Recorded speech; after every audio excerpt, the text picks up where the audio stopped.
A paz de Cristo para todos, sejam muito bem-vindos a mais uma sequência de aulas da Escola Dominical aqui no canal Denis Pereira Oficial. Eu sou o diácono Denis Pereira da Assembleia de Deus, Ministério do Belém, São Paulo. Há 20 anos atuo na Escola Dominical, há mais de 20 anos, e há mais de 6 anos estamos aqui no YouTube todas as semanas distribuindo aos irmãos uma videoaula para ajudar os irmãos na preparação de suas aulas para as classes de adolescentes, juvenis, jovens e adultos. Por isso é muito importante você dar uma olhada aqui na descrição deste vídeo, porque tem todas as minhas redes sociais para você conhecer melhor o nosso ministério. Estamos à disposição dos irmãos para atendê-los em congressos, em eventos, em festividades, em cultos, em palestras para jovens, para adolescentes. Estamos a serviço do Reino de Deus. Meu número de WhatsApp está aqui na descrição. Fale com a gente, prazer atender os irmãos. Aqui na descrição dos vídeos também tem 2 links. Um, você entra em grupos de WhatsApp com professores da Escola Dominical do Brasil e do exterior, onde semanalmente nós vamos conversando sobre os assuntos da semana. O outro link que tem aqui é para você baixar material em PDF para abrir no teu celular, enviar aos teus alunos. Nós estamos aqui a serviço do Reino de Deus. Deixa eu te pedir uma gentileza, estamos chegando a 20 mil inscritos e eu glorifico a Deus, porque esse trabalho tem sido abençoado e abençoador também, de acordo com o comentário dos irmãos. Então é muito importante que você entenda como que o YouTube funciona. O YouTube divulga o conteúdo que nós gravamos para quem interage com o canal. Então é muito importante que você se inscreva no canal. Se não está inscrito ainda, por gentileza, inscreva-se aí. Clica no botãozinho vermelho. 1, 2, 3. Oh, glória! Muito obrigado, está inscrito. Nós estamos chegando a 20 mil inscritos, falta menos de 1000 para a gente chegar a 20 mil. Faça parte desta vitória, porque é o Reino de Deus que está avançando por meio do YouTube. É muito importante, então, que você se inscreva. Já se inscreveu, muito obrigado. Dê like no vídeo, clica no joinha e comente também, como fizeram aqui na última semana, Erlandira Araújo, Shirley Cristina, Sara Durães, Edna Andrade, Júnia Matias, Márcio Santos, Samuel Morim, muitos irmãos e irmãs que comentam nos nossos vídeos. Isso é muito importante, motiva o nosso trabalho e mostra ao YouTube a relevância do canal, e aí ele divulga para muito mais pessoas, quanto mais interatividade tiver entre aqueles que assistem o conteúdo. Vamos então para a lição 9 da Escola Dominical.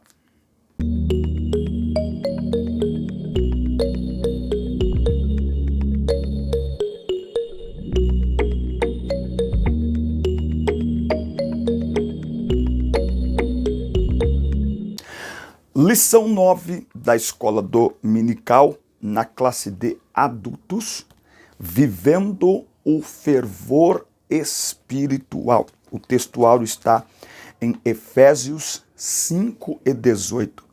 E não vos embriagueis com vinho em que há contenda, mas enchei-vos do Espírito. Ser cheio do Espírito pode se referir tanto ao batismo no Espírito Santo, como também à vida plena do Espírito, ok? Então, são duas coisas que se conectam, embora sejam diferentes entre si. E é preciso olharmos isso para não confundirmos as coisas. A introdução diz a expressão todos foram cheios do Espírito Santo, em Atos 2:4, quer dizer que todos foram batizados no Espírito Santo, tá certo? Então, ali em Atos 2, o ser cheio do Espírito Santo ali significa, representa pessoas que foram revestidas de poder, que foram batizadas no Espírito Santo. O que nós já estudamos lá na lição 3, onde aprendemos igualmente que cheio do Espírito indica também viver a plenitude ou o fervor do Espírito Santo. Então nós já olhamos na lição 3 a questão do batismo no Espírito Santo.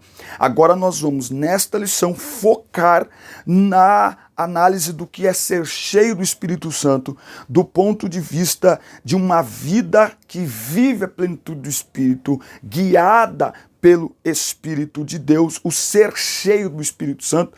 É muito interessante que o texto que foi colocado aqui, Efésios 5,15, esse texto, os irmãos podem falar aí pra gente nos comentários, muito utilizado por nós pentecostais, para falar de ser cheio do Espírito Santo em relação a Atos 2,4. Mas esse texto ele tem muito mais a ver com Gálatas 5,22, quando fala do fruto do Espírito, do que com Atos 2,4, porque ele fala do enchei-vos do Espírito. Nós vamos ver aqui hoje que não é algo rápido, instantâneo, como é o batismo com o Espírito Santo. A pessoa é cheia de uma vez, ok? E fica cheia, batizada, está batizada. No caso aqui, vai falar de fruto do Espírito, é um encher-se permanente e diário. E nós precisamos entender isso. Tópico 1. A importância da devoção pela palavra e a oração.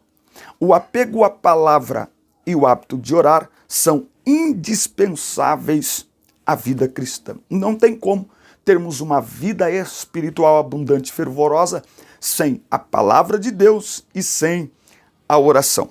Devoção.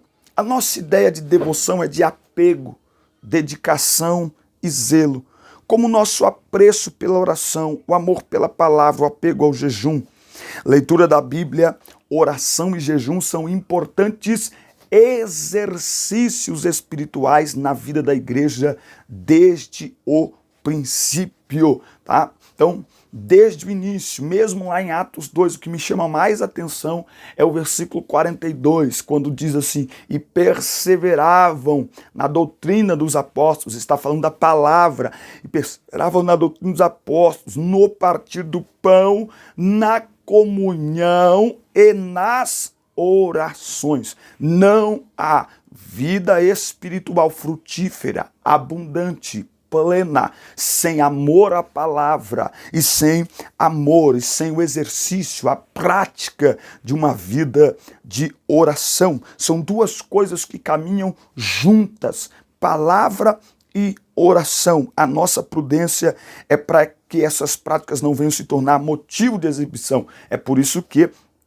Jesus, em Mateus 6, indica que a nossa oração deve ser secreta, no quarto, a portas fechadas, porque é aí que se pratica uma vida de oração. Não é no templo, na oração coletiva, ali não. Ali nós estamos participando do culto e cultuando a Deus. Na realidade, no templo, nós devemos manifestar um fervor espiritual cultivado em casa, ao longo da semana. Se nós aprendermos isso, entendermos isso, o nosso culto no templo será diferente. Esse é o desejo de Deus, até porque o culto no templo, ele é a Deus, é uma entrega a Deus, é uma oferta a Deus. Então nós não podemos ir ao templo esperando receber algo, ainda que a presença de Deus, para cultuá-lo. Não, nós devemos chegar ao templo cheios de Deus, cheios do Espírito Santo, fervorosos, com uma vida espiritual pautada pela palavra e pela oração, para cultuarmos a Deus de forma dinâmica, de forma alegre e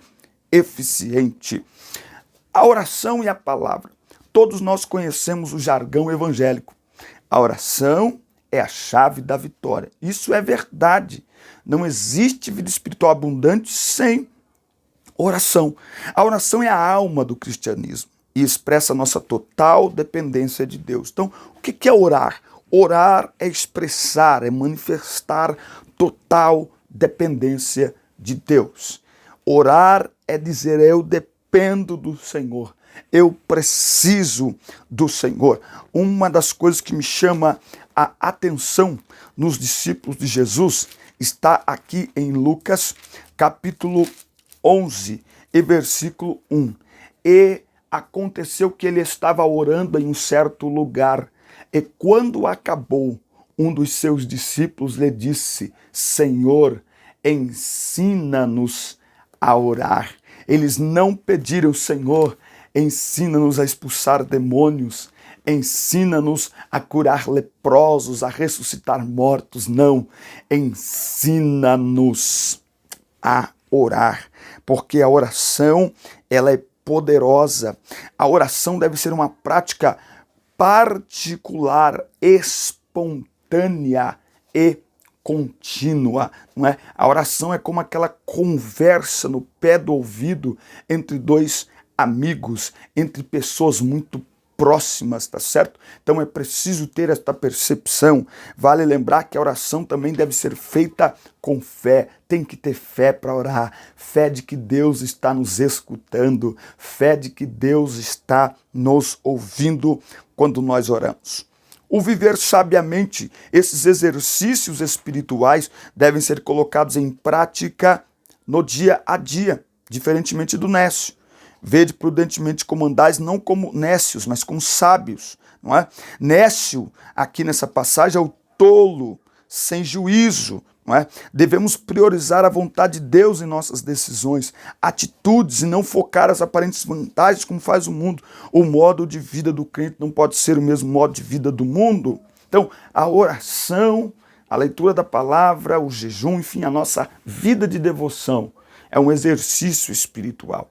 E talvez, por ser um exercício espiritual, seja difícil, porque da mesma maneira como o nosso corpo reage de forma negativa, dolorosa, quando nós iniciamos uma sequência de exercícios, assim é a nossa carne. Eu, quando era adolescente, escutei pastor Gilmar Santos pregando e nunca esqueço de uma expressão que ele usou dizendo: nossa carne não quer nada com Bíblia, nossa carne não quer nada com oração, nossa carne não quer nada com jejum, a nossa carne não quer nada, ela quer ficar relaxada, ela quer ficar absorvendo os prazeres do mundo. E nos dias que nós estamos vivendo, nós queremos simplesmente o conforto da nossa casa, não é? Hoje, muito da dificuldade em nos exercitarmos espiritualmente pela oração, pela palavra, é por causa das distrações, que em si não são pecado, que estão à nossa disposição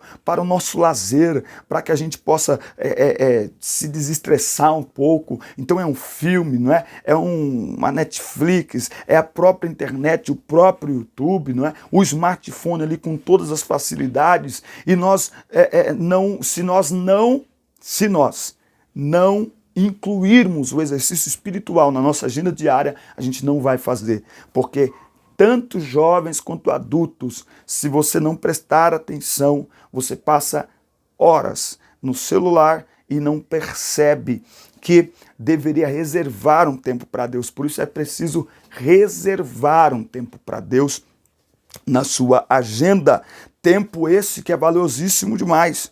Nós diríamos que hoje a moeda mais cara do mundo, mais valiosa, é o tempo. É o tempo. Por isso que o texto diz: remindo o tempo, porque os dias são maus. O que significa remir? Comprar de novo, resgatar, aproveitar o melhor possível. Tempo aqui tem o sentido de ocasião, oportunidade, tá certo? E o crente cheio do Espírito Santo, ele sabe usar o tempo sabiamente. Ser cheio do Espírito Santo só é possível para quem administra o seu tempo de maneira a ter tempo para Deus. Assim como a pessoa, ela administra o seu dia. Nós estamos vivendo hoje um tempo em que as academias estão ganhando as esquinas de todas as cidades, grandes e pequenas, e eu estou gravando essa aula aqui próximo das 8 horas da noite. Se você passar numa academia, ela estará lotada de pessoas que trabalharam o dia todo e se programaram para ir para a academia à noite. Mas se você passar nas academias às 5 da manhã também, você vai encontrar academias lotadas, porque os que não podem fazer à noite se programam para fazer de dia. Para quê? Para cuidar da saúde, para cuidar do corpo. Então isso tem a ver com a vida espiritual também. Da mesma forma que nos programamos para cuidar do corpo em uma hora do dia, seja depois do trabalho, antes do trabalho, no intervalo, não importa, uma vez na semana, 3 vezes por semana, muitos todos os dias, até no dia de sua folga de trabalho, espiritualmente é a mesma coisa. Se nós queremos o nosso espírito fortalecido, se nós queremos o nosso espírito edificado e uma vida espiritual estruturada, consolidada, nós precisamos aplicar à nossa vida o mesmo tipo de organização, de determinação que se aplica ao cuidado com o corpo. Devemos aplicar esse mesmo tipo de comportamento à nossa vida espiritual. Meu Deus! Tópico 2. A importância em manter-se cheio do Espírito Santo. Diferentemente do ser cheio em Atos 2, novamente. Batizado com o Espírito Santo.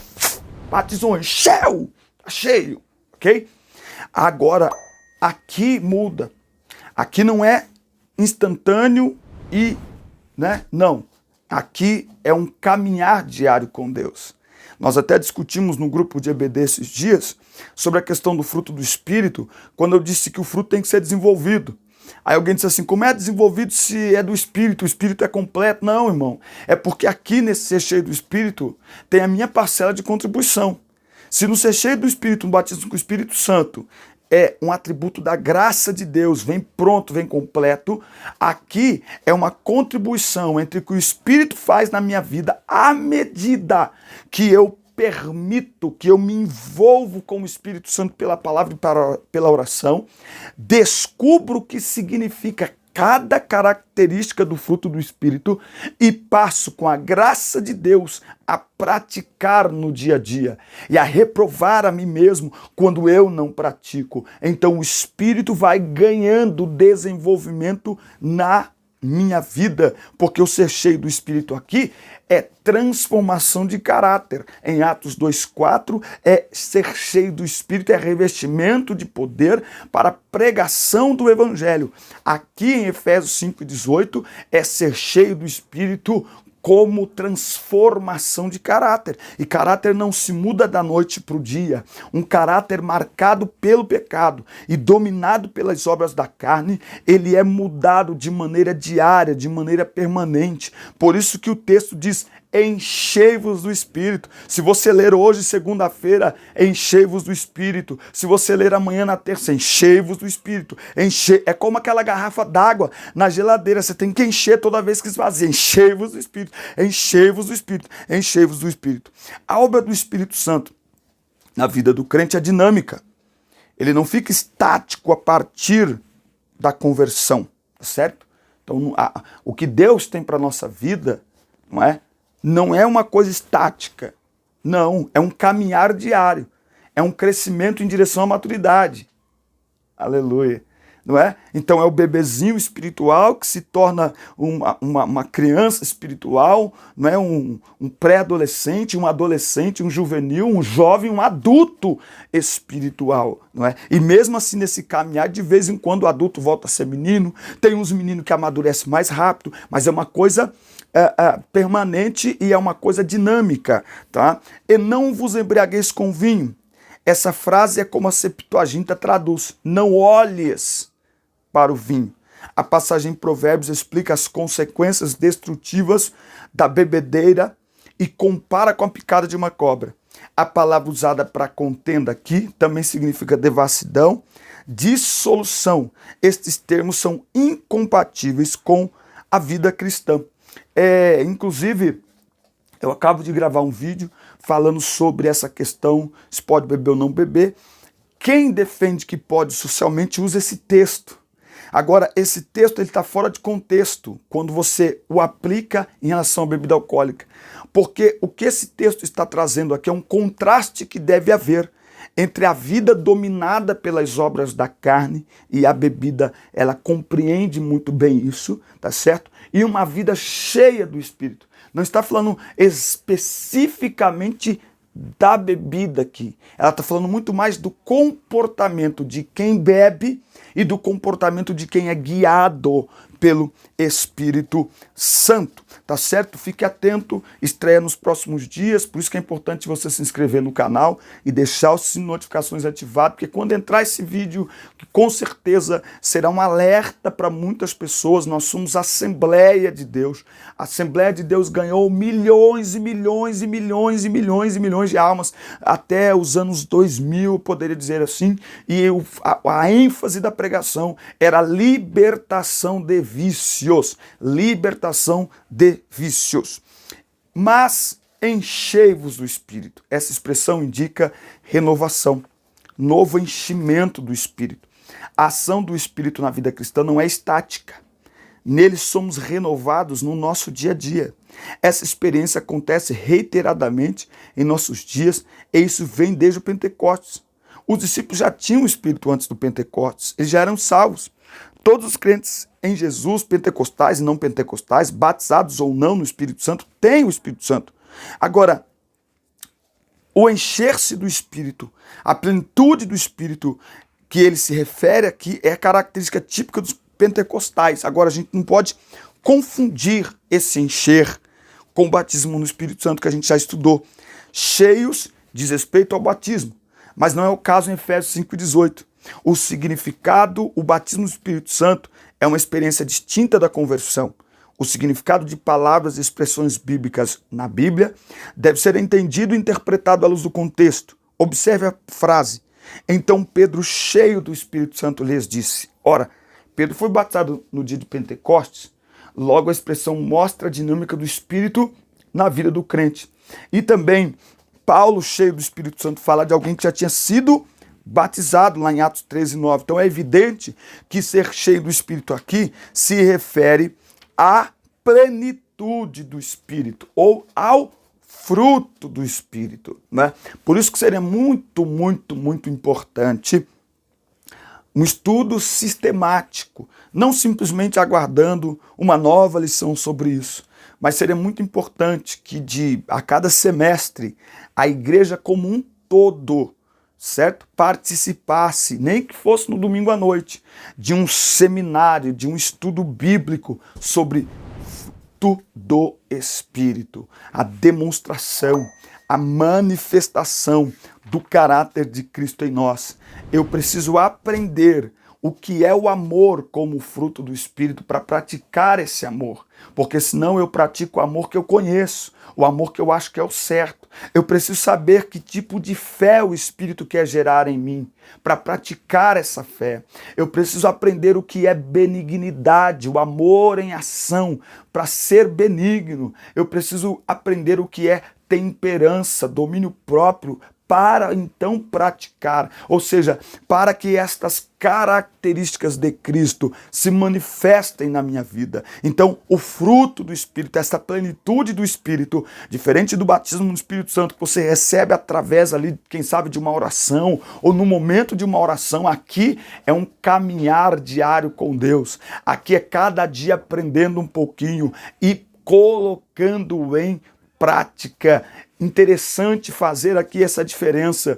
Dom espiritual não significa, não revela caráter aprovado, não revela Deus aprovando as pessoas. É só ler Mateus 7, 21 e 23, que vai dizer de uma classe de pessoas cheias de dons espirituais, mas que naquele dia serão reprovadas por Deus como praticantes da iniquidade, pessoas crentes, falando em línguas, sendo usados por dons espirituais, mas ao mesmo tempo praticando iniquidade. Por quê? Porque dom espiritual é graça, é presente, não tem a ver com caráter. O que mostra uma vida transformada, o que mostra um caráter aprovado é a prática do fruto do Espírito, é a manifestação do caráter de Cristo em nós, é a demonstração de que aquela pessoa de fato nasceu de novo, é nova criatura, está no caminho de uma vida de santificação,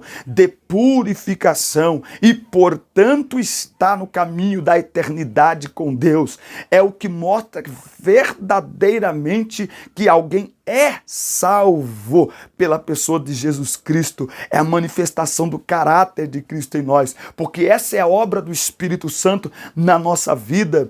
Paulo vai deixar claro lá em Romanos 8, a partir do versículo 18, ele fala de uma glória que em nós há de ser revelada. Que glória é essa? A glória de sermos semelhantes a Jesus Cristo. Essa é a obra do Espírito em nós, e esse é o efeito da prática do fruto do Espírito na nossa vida, nos tornar diariamente semelhantes a Jesus.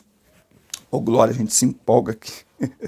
Vigilantes contra a frieza espiritual. Você deve se lembrar de que um dos requisitos para compor o grupo dos 7 diáconos era ser cheios do Espírito. Como identificar alguém cheio do Espírito? Como identificar que eu sou cheio do Espírito? Importante isso também. O apóstolo apresenta aqui 3 características, pelo menos: testemunho transbordante, vida de gratidão e submissão. Testemunho transbordante é um sinal evidente. Os cânticos são expressões de alegria e de louvor a Deus, além da função de instruir a igreja. Os cristãos expressam, por meio dos hinos, seus anseios, suas esperanças, aquilo que acreditam estar inspirado na vida das personagens bíblicas e nas promessas divina, não é? Então, testemunho transbordante. Os cânticos espirituais, palavras não premeditadas, cantadas no Espírito durante a adoração, são um poderoso meio de edificação que contribui para a glória de Deus. Mas veja, testemunho transbordante, não é? Então, quando nós somos guiados pelo Espírito Santo, as nossas atitudes, elas combinam com uma vida guiada pelo Espírito Santo. Elas se completam, as nossas atitudes. Então é possível perceber nas minhas atitudes, na atitude do irmão, se somos cheios do Espírito Santo ou não. Quem está guiando as nossas atitudes? Nos últimos anos, nos últimos dias, nós temos visto aí na internet, em tom de piada e de deboche, muitos vídeos de pessoas pregando. E tem um problema porque na internet todo mundo que está pregando é visto como pastor. Então a classe de pastor fica completamente desmoralizada. Porque nem todos são pastores. Alguns o são, outros não são. A maioria, na verdade, não é. Mas tem acontecido e surgido e divulgado em tom de deboche muitos vídeos de pessoas que estão pregando e que no meio da pregação soltam um palavrão. E aí vira um deboche. Vira um videozinho, o pessoal faz uma montagem e vira um deboche. Porque a pessoa está pregando e fala um palavrão. O que é que isso revela? Revela alguém que no dia a dia tem essa prática. E que uma hora isso acontece. Então a pessoa tem um costume, ela não perdeu o hábito de falar palavras chulas, podres, de baixo calão, palavrão, não sei como é que chama aí nessa cidade. E aí ela vai pregar. E hoje, nesse modelo de pregação, muitas vezes um pouco mais despojada, um pouco mais informal, então é um perigo, porque nós, às vezes, temos a impressão de que estamos na sala de casa falando com as pessoas. E aí, quando vê que não, solta um palavrão, e cada um muito feio, misericórdia. Misericórdia. É uma vida que ainda não é guiada pelo Espírito Santo. Então, quando nós somos guiados pelo Espírito Santo, nós transbordamos isso, de maneira que as pessoas veem, as pessoas percebem, não é? A nossa vida guiada pelo Espírito Santo. Dar graças em tudo, essa é a vontade de Deus e deve ser a marca de todos os cristãos. Ser cheio do Espírito nos leva a uma vida alegre, não é? Não é simplesmente dar graças a Deus por tudo, mas em tudo, não é? Então eu não sou, talvez eu não consiga dar graças a Deus pela enfermidade, mas na enfermidade eu dou graças a Deus, porque Ele está comigo, Ele está me ajudando e eu creio que Ele está trabalhando na minha vida a partir da enfermidade, a partir de alguma adversidade. Então, o crente cheio do Espírito, ele dá graças a Deus, é uma vida marcada pelas graças a Deus. Isso é um contraste pela vida de quem não é guiado pelo Espírito Santo, que vive murmurando. Você sabe que murmuração é você dizer a Deus que faria melhor do que Ele, que se Ele te largasse a sua própria vontade, você teria escolhas melhores do que as dele. Murmuração não, o crente cheio do Espírito Santo não murmura, não reclama, ele adora na luta, na prova, porque sabe que Deus é com ele. E uma vida de sujeição. O quebrantamento e a humildade expressam bem a plenitude do Espírito. A submissão é outra consequência de uma vida na plenitude do Espírito, pois o Espírito nos capacita a essas sujeições. Por isso que é muito importante sempre nós lermos a Bíblia, não é? Logo nas primeiras aulas, de primeiro contato com teologia, nós já aprendemos que nós não podemos ler textos isolados. Então, usa-se muito Efésios 5,18 de forma isolada, mas vamos olhar, porque se não tem ponto final, está continuando, né? Se tem uma vírgula ou ponto e vírgula, continua o pensamento, sim ou não? Então vamos lá. E não vos embriagueis com vinho, aqui é o comportamento relacionado à bebida alcoólica, no qual há excesso, mas enchei-vos do Espírito, ponto vírgula. Então vamos continuar. Como encher-se do Espírito? Falando entre vós com salmos e hinos e cânticos espirituais. Isso fala do culto coletivo, não é? Cânticos espirituais são os cânticos que nós manifestamos principalmente na nossa oração particular com Deus, falando com Deus em línguas, cantando e louvando ao Senhor no vosso coração. É do coração que brota o louvor, não é da boca. A boca fala que o coração está cheio. Então é cantando e louvando ao Senhor no vosso coração, ou seja, lembra que eu acabei de falar de culto, voltando aqui a falar de culto, porque está falando de culto coletivo aqui também, não é? Então o meu coração, quando eu me apresento ao culto, ele já tem que estar cheio de louvor a Deus, cheio de graças a Deus, cheio de adoração a Deus para ofertar a Ele durante o culto. E aí ele continua dando sempre graças por todas as coisas a Deus e Pai, em nome de nosso Senhor Jesus Cristo, vírgula, sujeitando-vos uns aos outros no temor de Deus. Uma pessoa cheia do Espírito Santo, ela é sujeita às autoridades. Ela ora e ela obedece, ou seja, ela é humilde. Cuidado, tem gente que um dos graves problemas no meio pentecostal é que demonstrações de espiritualidade projetam pessoas de forma muito rápida para as oportunidades. E por causa das demonstrações de espiritualidade, pelo jeito que prega, que canta, ou pelo dom que manifesta, muitas vezes nós nos colocamos diante de pessoas que não respeitam autoridades, não são pastoreadas por ninguém, não respondem a ninguém. E quando acontece um problema, o escândalo é grande, o estrago é grande. Então, quem é cheio do Espírito Santo em primeiríssimo lugar é sujeito à autoridade. Está debaixo de autoridade, porque o Espírito Santo nos dá graça para sermos humildes e para nos sujeitarmos a pessoas que nos lideram, nos mentoreiam, nos pastoreiam. Isso é ser cheio do Espírito Santo de Deus. Amém, meus irmãos? Que Deus lhes abençoe em Cristo. Mais uma sequência de aulas abençoadíssima. Que Deus vos abençoe. Ótima semana. Não se esqueça de assistir, curtir, compartilhar, comentar o nosso vídeo. Deus te abençoe. Até a próxima aula na lição 10, onde falaremos o Senhor Jesus cura hoje. Deus nos abençoe.